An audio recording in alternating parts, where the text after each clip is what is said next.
Fala galerinha, tudo bem com vocês? Aula de hoje, princípios básicos de genética. Para aprendermos como que as características são transmitidas de pais para filhos através da herança genética, é necessário que a gente aprenda alguns fundamentos utilizados na genética. Então, a aula de hoje se baseia nisso. Se liga aí que estamos começando agora. Princípios básicos de genética. Nessa aula de hoje, então, nós vamos estudar os principais fundamentos da genética antes da gente iniciar os estudos propriamente de heranças genéticas, tá? Então, para a gente começar essa aula de hoje, é necessário que a gente defina o que é esse material genético.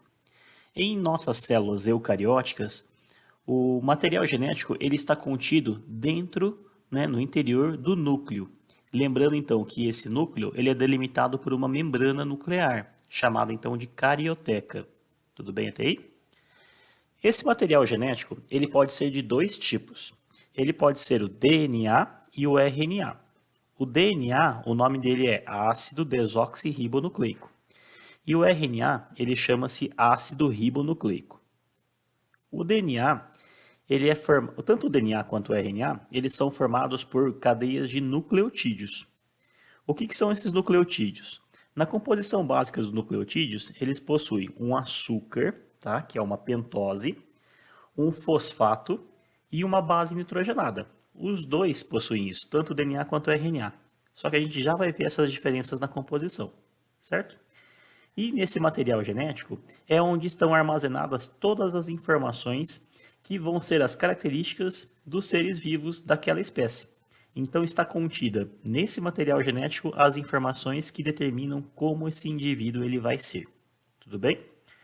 Bom, então vamos dar uma olhadinha nessa figura aqui ao lado para nós vermos a diferença entre as moléculas de DNA e RNA. Quanto à composição do nucleotídeo, ambos eu falei para vocês que possuem essas três estruturas. Um açúcar, que é uma pentose, um fosfato e uma base nitrogenada. Só que dá uma olhadinha como é o açúcar da molécula de DNA. Ela chama-se desoxirribose. Aqui está a formulazinha dela, tá? Como que é essa estrutura. E a ribose é o açúcar, é a pentose da molécula de RNA. Então, é daí que vem o nome dessas duas moléculas. Olha só, desoxirribose, então ácido desoxirribonucleico. Ribose, ácido ribonucleico, certo? Essa é a principal diferença quanto à composição química dos nucleotídeos. Bom, uma outra diferença em relação ainda aos nucleotídeos é que a base nitrogenada da molécula de DNA, elas podem ser de 4 tipos. Elas podem ser a timina, que está aqui, ó, a citosina, a guanina e a adenina.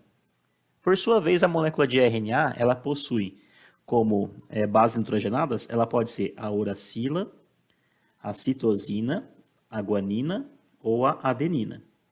Então, o que vocês notaram de diferenças aqui? A diferença principal é que a timina é a base nitrogenada que ela é específica para a molécula de DNA. Nenhum RNA você vai encontrar essa timina. Já no RNA, nós temos a uracila. A uracila ela é específica para a molécula de RNA. Nenhuma molécula de DNA vai conter a uracila. Tudo bem? Agora, vamos analisar a diferença quanto à sua estrutura. Olha a estrutura da molécula de DNA e olha a estrutura da molécula de RNA. Veja como a de DNA ela é formada por um duplo filamento. Ela tem um filamento de DNA aqui e um outro filamento de DNA. Eles estão unidos pelas suas bases nitrogenadas, tá? Através de uma ligação chamada de ponte de hidrogênio. Já a molécula de RNA ela é bem mais simples, porque ela possui apenas um filamento aqui.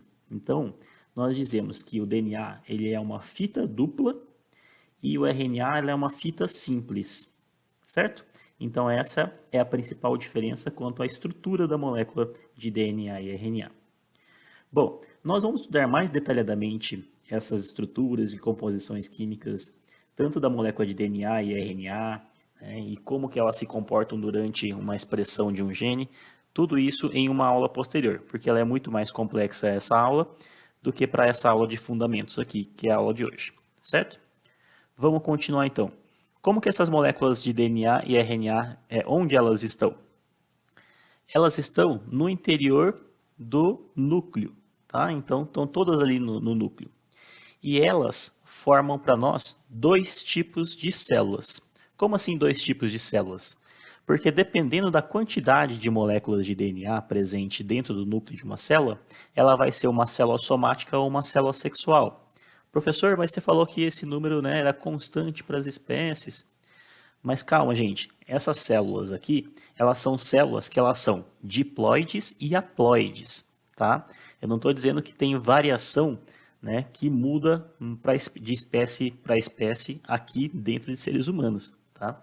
Então, o que eu quero dizer com isso? Essas células somáticas, elas são células que elas têm um conjunto chamado de conjunto diploide. Então, elas possuem 46 cromossomos para a espécie humana. 23 cromossomos que vieram dos nossos pais, do nosso pai, perdão, e 23 cromossomos que veio da nossa mãe. Quando eles se juntaram, formaram a primeira célula embrionária chamada de zigoto, que possuía 46 cromossomos, tá? Então, as nossas células somáticas, elas são células do nosso corpo que traz todo esse conjunto gênico, tá? Que veio 23 da nossa mãe e 23 do nosso pai, formando a célula diploide de 46 cromossomos. E as células sexuais? As células sexuais é aquelas que por uma divisão, né, chamada de mitose, elas possuem no interior delas apenas 23 cromossomos. Por quê? Porque elas vão formar as nossas células reprodutivas, que nos homens são os espermatozoides e nas mulheres são o óvulo, tá? Então, para essas células sexuais, elas vão ter apenas metade do conjunto gênico, porque quando elas se fundirem umas com as outras, aí volta esse número cromossômico duplicado de 2n igual a 46. Tudo bem? Então, elas formariam os gametas, por isso que são ditas como células sexuais. Todas as outras células do nosso corpo serão as células diploide, né, que são as somáticas. Aqui na figura ao lado eu mostrei para vocês, né, que essas células, né, todas as células do nosso corpo, seja os neurônios, uma célula muscular, aqui está representada do coração, tá? Então todas vão ter 46 cromossomos, são células somáticas. E aqui, ó, as duas células haploides, né, as células sexuais presentes na espécie humana. Espermatozoide para os homens, óvulo para as mulheres. Continuando. Eu falei para vocês, só para ilustrar aqui para vocês o que era essa mitose e a meiose, são duas divisões celulares. A mitose é uma divisão celular em que ela mantém o número cromossômico. Então eu falei para vocês que a primeira célula embrionária, o zigoto, ele tinha 46 cromossomos e ele originou milhares de células do nosso corpo, tá? Então essas células aqui foram originadas através da reprodução, da divisão de mitose. Por quê? Porque ao final delas, ela mantém o mesmo número cromossômico, tá? Então, da primeira célula com 46, nós temos hoje milhões de células também com 46 cromossomos, tá? Graças à divisão de mitose. Já a divisão de meiose, ela formaria então os gametas. Então, através de uma célula diploide, né, aqui está representando com 4 cromossomos, né? E no final dessa divisão, nós temos células o quê, ó? Células com 2 cromossomos apenas, ou seja, metade do conjunto gênico da célula original. Então, essa divisão de meiose, perdão, ela é responsável por originar os gametas, tá? Espermatozoide e óvulo. Continuando. Como que esse material genético está organizado dentro dos nossos núcleos das nossas células, né? Dentro do núcleo das nossas células? Elas estão organizadas em cromossomos. Ou seja, o nosso material genético, o filamento de DNA, ele não é aquela fita contínua, né? Começa em um ponto e vai longo até no finalzinho em um único filamento, tá? Não, ela está dividida em pedaços. Esses pedaços são os cromossomos que eu estava falando para vocês, né? Que na nossa espécie tem 46. Então, o que são cromossomos? São fragmentos, né? São partes do nosso DNA total, do nosso genoma. E para cada espécie ela tem, né, uma quantidade de cromossomos específicos. E eles carregam no interior, então, desse cromossomo vários genes que determinam as características do nosso corpo. Na nossa espécie, então, né, eu já falei que é 46 o número de cromossomos, Eles possuem 44 cromossomos, chamados de cromossomos autossômicos, e 2 cromossomos que são os cromossomos sexuais. Ué, você já tinha falado de cromossomo sexual? Não confunda. Eu falei para vocês sobre células sexuais e células somáticas. Agora eu estou falando de cromossomos autossômicos e cromossomos sexuais. É diferente. Já vamos ver o que é isso então. E o processo então, né, da divisão celular, ele sofre uma duplicação do número cromossômico, tá? Por isso que ele forma, né, essa estruturazinha aqui, ó, parecida com um X. Cada cromossomo, na verdade, né, quando ele não está duplicado, ele tem apenas uma partezinha aqui, ó, tá? Quando ele vai fazer a divisão celular, antes de dividir, ele faz o quê? Ele duplica, ele faz uma cópia dele aqui. E essa cópia aqui com essa outra cópia aqui, elas são unidas por uma regiãozinha chamada de centrômero. Cada copiazinha dessa, nós chamamos ela de centrômero. Não, pera. Cada copiazinha dessa aqui, nós chamamos de cromátides. E é aqui que nós vamos ver, então, né, em detalhes. Galera, eu falei para vocês que nós somos organismos diploides. Por quê? Porque nós temos, para cada, né, cromossomo ali, nós temos um outro parzinho dele. Ou seja, um conjunto gênico veio da nossa mãe, um conjunto gênico veio do nosso pai, tá? Então, nós temos ao todo 23 pares, tá, de cromossomos, sendo que 23, né, cada um desse par veio do nosso pai, cada um do outro par veio da mãe. Bom, como que é isso então? Cada cromossomo do mesmo par, ele possui, né, esse cromossomo e o seu par, que é o seu homólogo. Então, aqui nós chamamos de cromossomos homólogos. E esse cromossomo homólogo, tá? Quando ele vai fazer a sua divisão celular, antes de dividir, eu falei para vocês que ele tem que fazer o quê? Duplicar para poder dividir, né? Então, a duplicação desse cromossomo, ele forma uma outra cromátide aqui, ó. E elas se unem pela região do centrômero. Então, essa cromátide e essa cromátide, nós chamamos elas de cromátides irmãs, tá? Então, também não confundam. Nós temos cromossomos homólogos, tá? Que é um cromossomo que veio do nosso pai e outro que veio da nossa mãe. E nós temos, durante a fase de duplicação do DNA, as cromátides irmãs, quando elas se duplicam para depois poder dividir, certo? Fazer aquele processo de divisão da mitose. Bom, continuando então, tá? Aqui eu pus para vocês a definição, então, o que é cromossomo homólogo, o que é cromátide irmã. Aí, minha gente, né? Nesses cromossomos que eu falei para vocês, de cromossomos autossômicos e cromossomos sexuais, eu falei que nas nossas células, né, nós tínhamos 44 que eram autossômicos e 2 que eram sexuais. O que é isso? Os cromossomos autossômicos, eles são cromossomos que eles trazem genes que fornecem para nós características em comum, tanto para homens quanto para mulheres, tá? Que é cor do olho, né, tipo do cabelo, tá? Altura. Então, são características que são incomuns para homens e para mulheres. E, então, eles estão nos cromossomos chamados de cromossomos autossômicos. Então, pela definição, eu pus aqui, ó, são cromossomos que carregam informações em comum para ambos os sexos, masculino e feminino. E os cromossomos sexuais? Os cromossomos sexuais é um parzinho só, né, 2 cromossomos, que eles vão carregar genes que levam informações que são específicas para homens e para mulheres, como, por exemplo, os genes formadores de testículo, né? E isso é presente em homens. Então, nós temos esses genes em homens e não temos esse gene em mulheres. Então, esses cromossomos que determinam o sexo da pessoa são considerados cromossomos sexuais. Eles têm 2 tipos de cromossomos sexuais, os cromossomos X e os cromossomos Y. Para a determinação do sexo de um homem, o cromossomo ele tem que ser um cromossomo do tipo X e um cromossomo do tipo Y. Então, para a espécie aqui humana, homens são XY, tá? Já as mulheres, elas têm que ter 2 cromossomos do tipo X Então, nós dizemos que as mulheres, elas possuem uma combinação XX, tá? Então, XY homem, XX mulher. Eles estão representados aqui, ó, né, nessa representação de um cariótipo, que eu vou falar mais para frente, ou ideograma.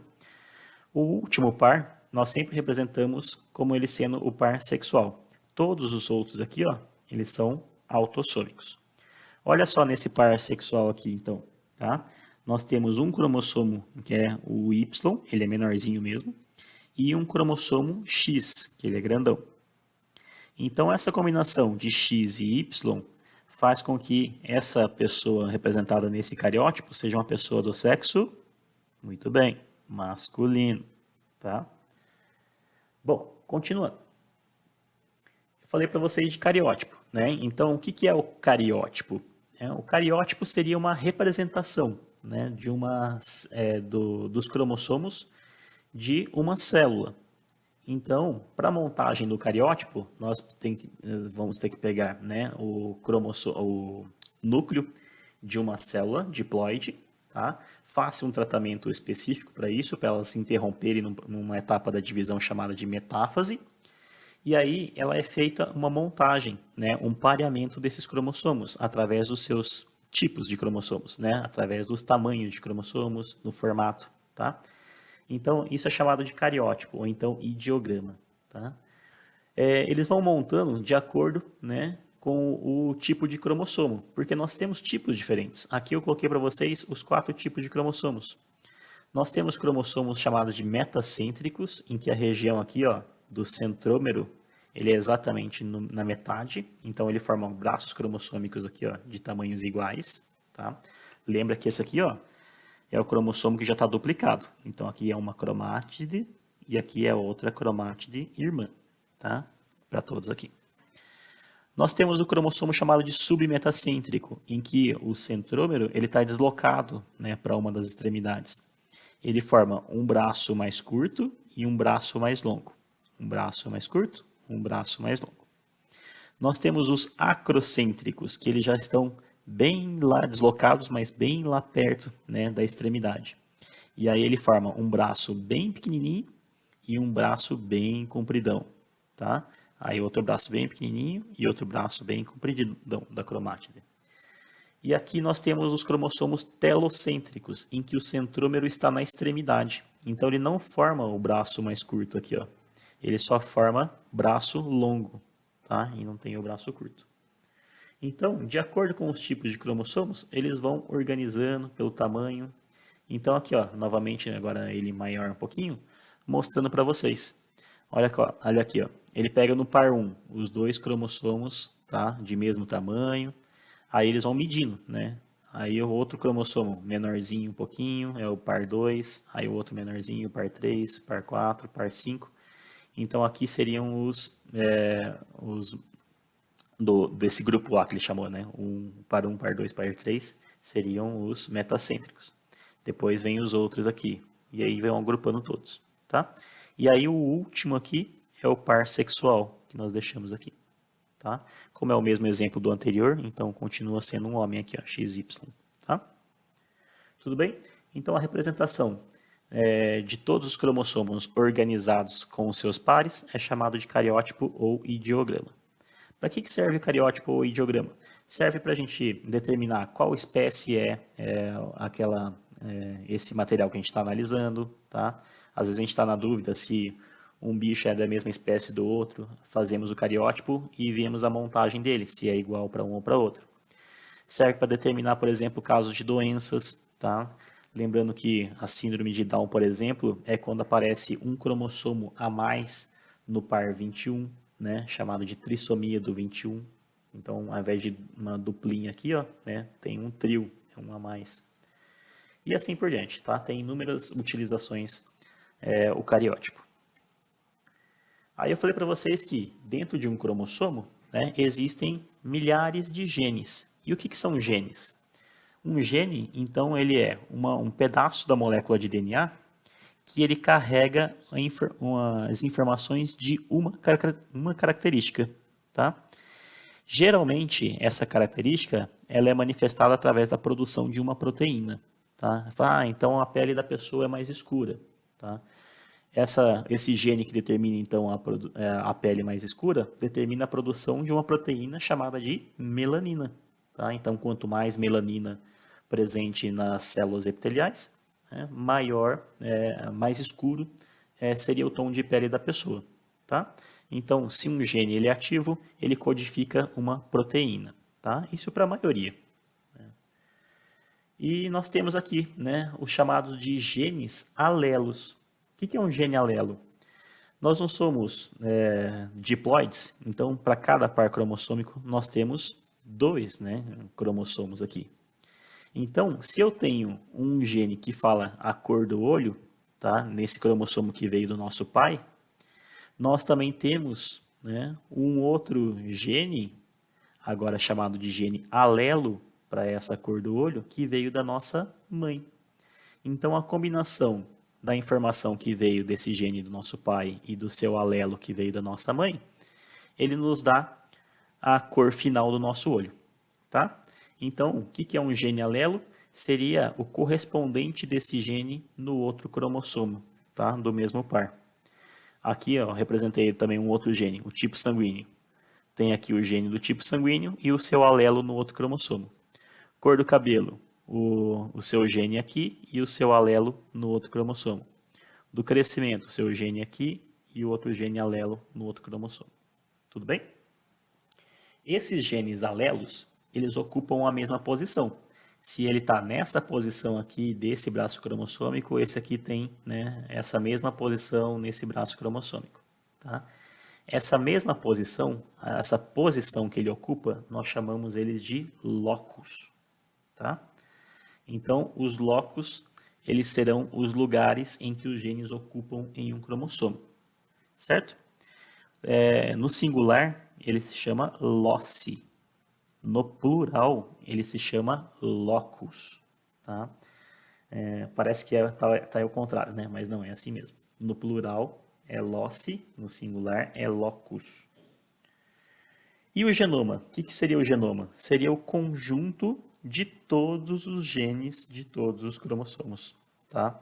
Então, o genoma de uma espécie, o genoma da espécie humana, é o conjunto de todos os genes da nossa espécie, tá? Aí nós temos, né, para a determinação, eu falei para vocês, de uma característica, nós temos a combinação da informação que veio do nosso pai e da informação que veio da nossa mãe, a cor do olho. A cor do olho do meu pai é de uma cor, da minha mãe é de outra cor, tá? Então, a minha é a combinação do que é a informação do meu pai com a informação da minha mãe, tá? E essa informação que veio do meu pai e da minha mãe, né, para essa mesma característica, elas são chamadas de alelos. Então, o que é o alelo? É uma informação de um mesmo gene, tá? É uma informação diferente de um mesmo gene. O gene pode ser, por exemplo, o gene da cor do olho. Aí nós temos o alelo que determina a cor escura e o alelo que determina a cor clara. Tá? É isso que eu estou dizendo para vocês. São informações diferentes de uma mesma característica, de um mesmo gene. Então, minha gente, é isso que é um alelo. Agora, nós temos alelos que eles são dominantes e nós temos alelos que eles são recessivos. Nossa, está complicando. Tá um pouquinho. O que é um alelo dominante? Pela palavra dominante, é aquele que domina. Ele domina sobre quem? Domina sobre o recessivo, tá? Então, é como se você tivesse, tá? Uma pessoa que ele fala, eu quero um sorvete de morango. E o outro fala, eu quero um sorvete de chocolate. Aí, o chocolate, ele é dominante e o morango, ele é recessivo. Então, qual será o sorvete que eles vão escolher? Sorvete de chocolate, que é o dominante, tá?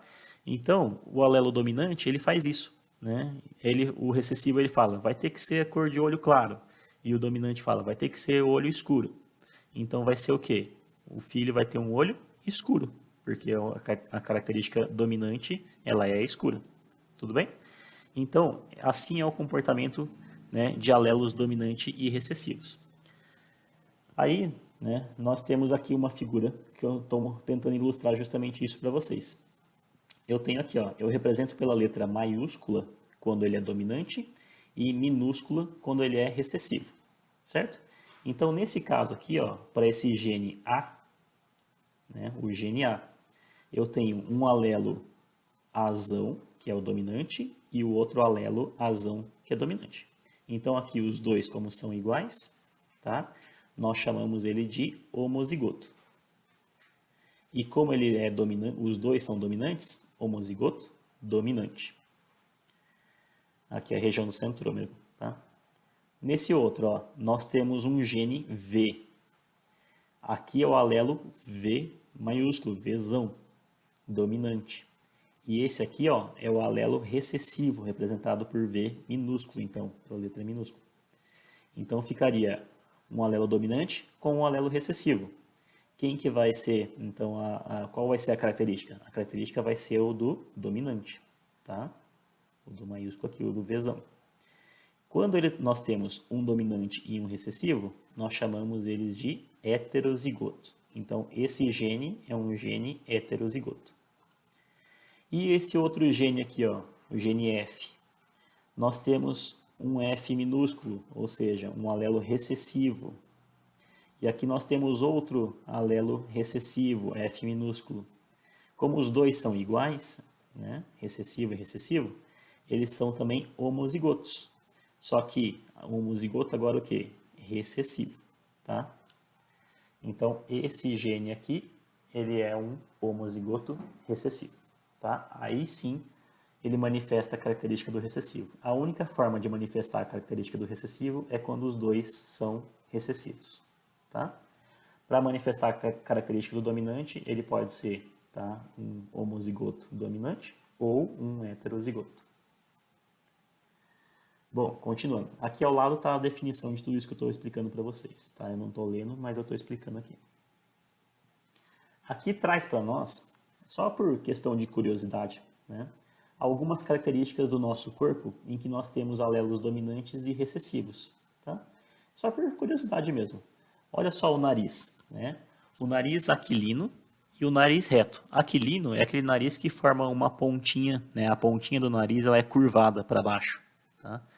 Eles falam aquilino porque ele tem formato de um bico de águia, né? Ele é apontadinho para baixo. E o nariz reto, tá? Que ele é aqui na ponta do nariz, ele é retinho, não tem essa curvatura para baixo. Quem é dominante? É o aquilino. Quem é recessivo? O reto, tá?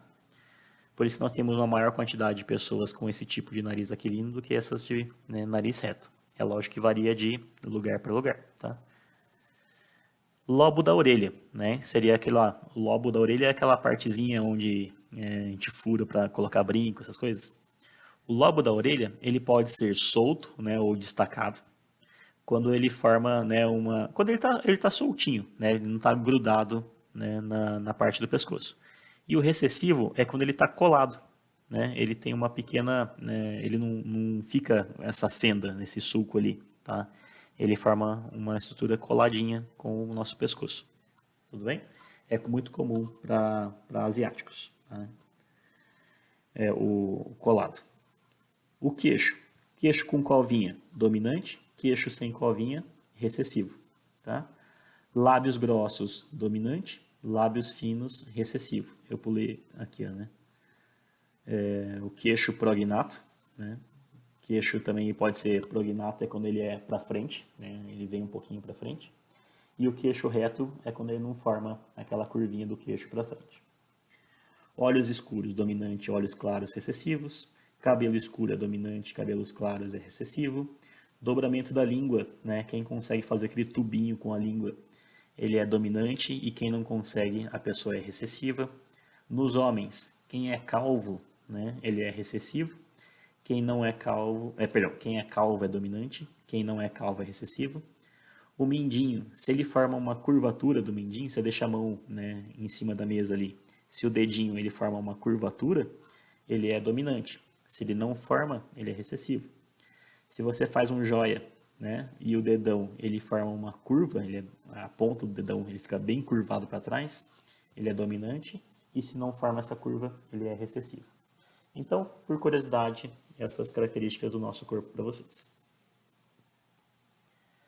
E nós temos agora aqui, né, o que eu tinha dito para vocês, o que é heterozigoto E o que é homozigoto?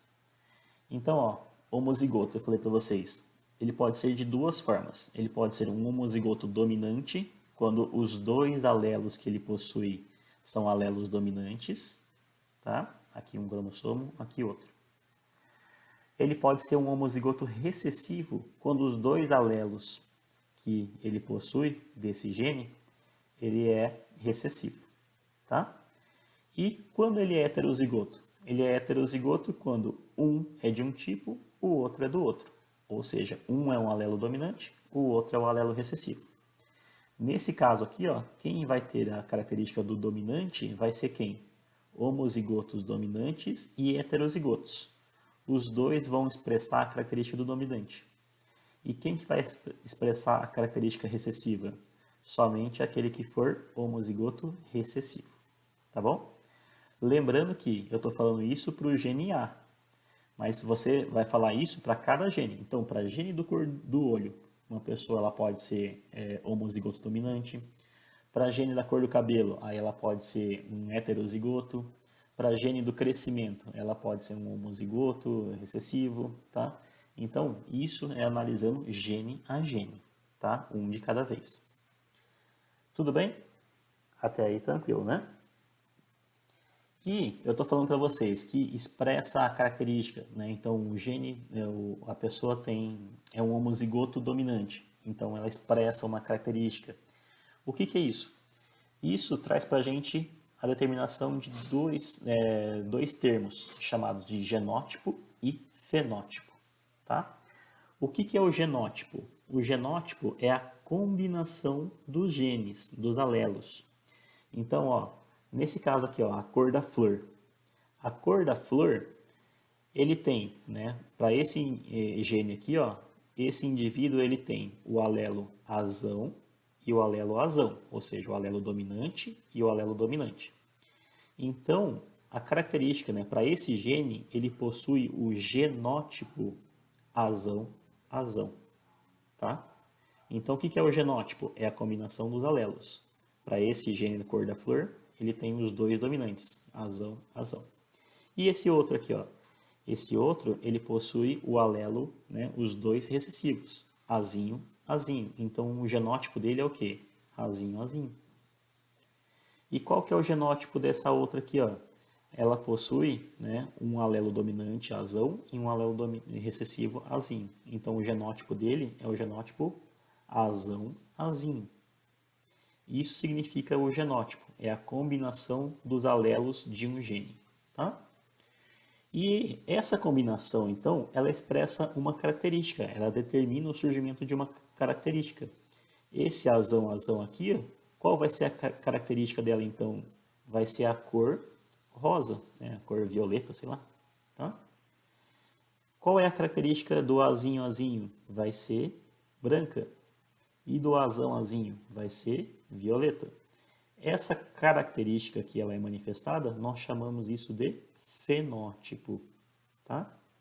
Então, vamos lá repetindo para vocês. O genótipo azão determina um fenótipo violeta. Muito bem. O genótipo azinho determina um fenótipo branco. Isso aí. O genótipo azão determina para nós um fenótipo violeta. Muito bem. Entenderam? Então, o que significa dizer isso? Significa que os nossos genes, eles determinam, então, o nosso genótipo. Tá? Essa característica dos nossos genes, mais influências do meio ambiente, determinam para nós a nossa característica. Então, na genética, nós dizemos que o fenótipo é a manifestação do genótipo mais os fatores ambientais. Tá? Por que isso? Porque vocês sabem muito bem que não é somente ter a genética é que vai fazer com que a pessoa seja daquele jeito. Tá? Então, por exemplo, a pessoa tem a genética para ser alta, né? Mas se a pessoa, durante a fase, né, de crescimento dela, ela não tem uma alimentação adequada, ela não tem, né, não ingere nutrientes adequados, não tem uma boa saúde, e isso vai atrapalhar o crescimento dela. Então ela pode não crescer tanto assim. Então, apesar dela ter os genes que faz com que ela seja alta, isso não é o suficiente para dizer que ela vai ser alta com certeza, tá? Porque fatores do meio, né, no meio ambiente, como comida, né, saúde, tornaram ela uma pessoa com um fenótipo mais baixo. Tudo bem? Então precisa levar em consideração a influência do meio ambiente para a determinação de uma característica, de um fenótipo. Entendidos? Galerinha, eu sei que foi bastante conteúdo para vocês, foi bastante termos diferentes que vocês não estavam habituados, mas é necessário que vocês tenham familiaridade com todos esses termos para que a gente possa avançar nos estudos de genética, tá? Genética pela qual determinam as características como elas são passadas de pais para filhos, tá? Então, isso explica por que, né, que as nossas características faz com que elas sejam muito parecidas com as características dos nossos pais. Aí um quadrozinho, né, de ilustração, só para ilustrar de uma maneira descontraída o que foi a nossa aula de hoje. Espero que tenham todos entendidos, né, esses conteúdos e aguardo vocês em uma próxima aula. Abraço e até!